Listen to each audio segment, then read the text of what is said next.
My dad had this Dodge Omni. It was a 1980 model, and it had Wind Rider stencil on the side, so you knew it was sporty.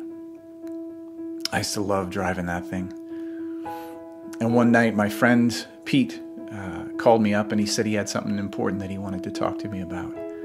So I picked him up, and we went to a local restaurant, and we sat and talked. And he seemed to have difficulty kind of getting to his point or figuring out what to say, how to say what he was going to say.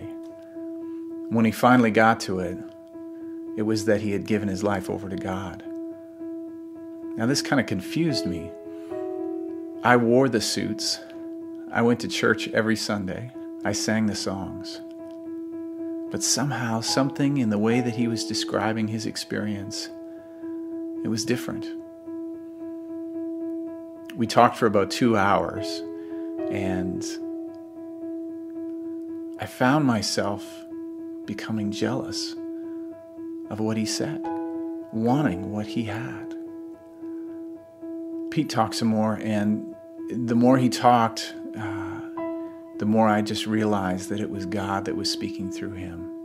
He had only been following Jesus for a week, and so for him to be able to talk for 2 hours about these things, it would have been like somebody explaining the inner workings of an engine after seeing it 1 week before. And so a crash happened in my life. A crash between what I thought following God meant and what it actually meant. And so I gave my life over to Jesus that night. I'm thankful to God for Pete, that he had the courage to talk to me. He said afterwards he wasn't sure if he would lose a friend, but he gained a brother. And for that, I'm very grateful. Where are things at now? Well, things took an interesting turn last year. I was diagnosed with having a brain tumor.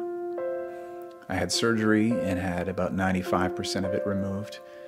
And then I went through chemotherapy and radiation therapy. And I'm back on chemo now and will be for some time. It's funny how something like that can actually refocus you in a way that makes me trust in God more. Maybe it's because I don't really have a whole lot to hang on to. I don't know where this is going. I don't know how things are going to play out. And like every other normal human being, I want to see my kids get married. I want to hold grandchildren. I want to grow old with the woman that I'm deeply in love with. And God knows all of that. And it's about His purpose and what He wants to do. So in the anxious moments, that's what I rest in. And I trust Him. My name is Dwayne Bowles, and this is my story.